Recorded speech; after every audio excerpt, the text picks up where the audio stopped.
അസ്സലാമു അലൈക്കും വറഹ്മത്തുള്ളാഹി വബറകാതുഹു.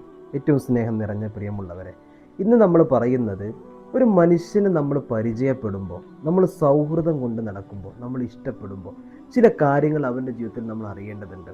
നമ്മൾ സൗന്ദര്യമായിരിക്കും നോക്കുക, അല്ലെങ്കിൽ സമ്പത്തായിരിക്കും നോക്കുക, അവൻ്റെ പവറായിരിക്കും നോക്കുക. അതിൻ്റെ പുറമെ ആ മനുഷ്യനിൽ നിന്ന് ചിലതിനെ നമ്മൾ അറിയേണ്ടതുണ്ട്.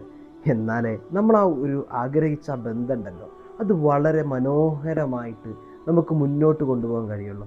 അത് ഞാൻ പറഞ്ഞു തരട്ടെ. മഹാനായ ഉമർ ഇബ്നുൽ ഖത്താബ് റളിയല്ലാഹു തആല അൻഹു പറയുന്നുണ്ട്, നമ്മൾ ഇഷ്ടപ്പെടുന്ന ഒരു വ്യക്തി, ആ വ്യക്തിയെ നമ്മൾ നോക്കേണ്ടത് ലാ തൻദുറു ഇലാ സിയാമി അഹദിൻ വലാ സ്വലാത്തിഹി.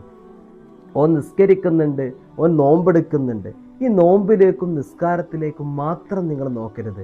എന്നിട്ട് അവൻ നല്ലവനാണ് എന്ന് നിങ്ങൾ വിലയിരുത്തരുത്. എന്നാലോചിച്ച് നോക്കൂ, നിങ്ങൾ നിസ്കരിക്കുന്ന ആളുകളും നോമ്പെടുക്കുന്ന ആളുകളും നന്മയുള്ളവരാകണമെന്നില്ല. ചിലപ്പോൾ കാണുമ്പോൾ അവരുടെ നിസ്കാരം അത് നല്ല ഖുശൂ ഉള്ളതാണ്, ഭയഭക്തി ഉള്ളത് നമ്മൾ വിചാരിക്കാറുണ്ട്. അല്ലെങ്കിൽ അവൻ്റെ നോമ്പ്, അവൻ എപ്പോഴും നോമ്പുകാരനാണ്, അപ്പോൾ അതും നമ്മൾ വിലയിരുത്തും ചിലപ്പോൾ. പക്ഷെ അത് മാത്രം വിലയിരുത്തിയിട്ട് നിങ്ങൾ ആ മനുഷ്യനെ നിങ്ങൾ അകളക്കരുത്, അവനെ നിങ്ങൾ കൂട്ടുകാരനാക്കരുത്, അവൻ്റെ ഒരു നന്മയുള്ളവനാണ് എന്ന് നിങ്ങൾ പറയരുത്. എന്നിട്ട് പറയാണ് മഹാനവറുകൾ അവിടെ നിന്ന് പറയുന്നുണ്ട്, ആ മനുഷ്യനിലേക്ക് നിങ്ങൾ നോക്കേണ്ടത് ആ മനുഷ്യന് സത്യസന്ധമായിട്ടുള്ള പ്രവർത്തനങ്ങൾ ഉണ്ടോ എന്നാണ്, സത്യസന്ധതയുണ്ടോ എന്നാണ് നിങ്ങൾ നോക്കേണ്ടത്. വീണ്ടും പറയാണ് മഹാനവറുകൾ, അമാനത്തിഹി ഇത് തുമിന, ആ മനുഷ്യന് വിശ്വസ്തതയുണ്ടോ എന്ന് നിങ്ങൾ നോക്കണം. ആ മനുഷ്യന് വിശ്വാസവഞ്ചന കാണിക്കാത്തവനാണോ എന്ന് നിങ്ങൾ നോക്കണം.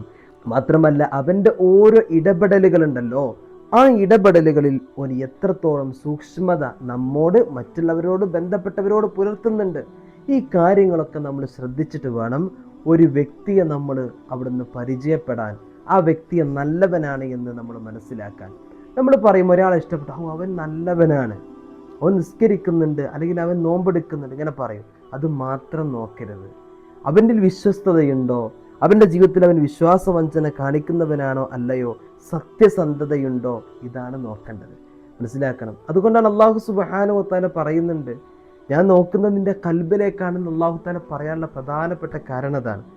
നമ്മൾ ഒരാളെ മനസ്സിലാക്കേണ്ടത് അയാളുടെ പ്രവർത്തനങ്ങളെ കൊണ്ടല്ല, അയാളിൽ സത്യസന്ധതയുണ്ടോ എന്ന് നമ്മൾ മനസ്സിലാക്കി, അത് പ്രവർത്തനത്തിലുണ്ടാകാം, സംസാരത്തിലുണ്ടാകാം. ഈ കാര്യങ്ങളൊക്കെ നോക്കിയിട്ട് വേണം നമ്മൾ അതിനെ വിലയിരുത്താൻ. അല്ലാഹു തആല നമുക്ക് അങ്ങനത്തെ ബന്ധങ്ങൾ അല്ലാഹു നമുക്ക് നൽകട്ടെ. അങ്ങനത്തെ ബന്ധങ്ങൾ ഉണ്ടാകുമ്പോഴാണ് നമ്മുടെ ജീവിതത്തിൽ നമുക്ക് നമ്മുടെ യഥാർത്ഥ ഒരു കൂട്ടുകാരനാക്കാൻ, നമ്മുടെ ഒരു സൗഹൃദത്തിൻ്റെ ഉടമയാക്കാൻ നമുക്ക് കഴിയുന്നത്. നമ്മൾ സൗന്ദര്യവും സമ്പത്തും പവറും മസിൽ പവറും ചുരുക്കൊക്കെ നോക്കിയിട്ട് നമ്മളൊരാളെ കൂട്ടുകാരനാക്കിയാൽ അല്ലെങ്കിൽ ബന്ധപ്പെട്ടവരാക്കിയാൽ, നമ്മൾ കൂടെ നിർത്തി കഴിഞ്ഞാൽ അവരുടെ ഉള്ളിൽ ചിലപ്പോൾ വളരെ മോശമായിരിക്കും. നമുക്കത് വലിയ നഷ്ടമാണ് പിന്നീട് ഉണ്ടാക്കുന്നത്. അതുകൊണ്ട് നമ്മൾ പറയുമല്ലോ അല്ലേ, ഏറ്റവും അടുത്ത കൂട്ടുകാരന് നമ്മുടെ ബന്ധങ്ങളൊക്കെ സ്വർഗം വരെ എത്തേണ്ടതാണെന്ന് നമ്മൾ പറയുമല്ലോ. ആ സ്വർഗം വരെ എത്തുന്ന ബന്ധമാകണമെങ്കിൽ നമുക്ക് സത്യസന്ധതയുള്ള ഒരാളെ നമ്മൾ തിരഞ്ഞെടുക്കണം. അങ്ങനത്തെ നന്മയുള്ളവരെ നമ്മൾ തിരഞ്ഞെടുക്കണം. അപ്പോഴാണ് നമ്മുടെ ബന്ധങ്ങളൊക്കെ നമ്മൾ ഉദ്ദേശിച്ചതുപോലെ ആക്കാൻ കഴിയുന്നത്. നമുക്കൊരു വിഷമം വരുമ്പോൾ നമ്മുടെ കൂടെ നിൽക്കണമെങ്കിൽ, നമുക്ക് താങ്ങും തണലുമായിട്ട് നിൽക്കാൻ അവർക്ക് കഴിയണമെങ്കിൽ, അങ്ങനത്തെ ഒരു ബന്ധം നമുക്ക് വേണമെങ്കിൽ സത്യസന്ധതയുള്ള ഒരു കൂട്ടുകാരനായിരിക്കണം.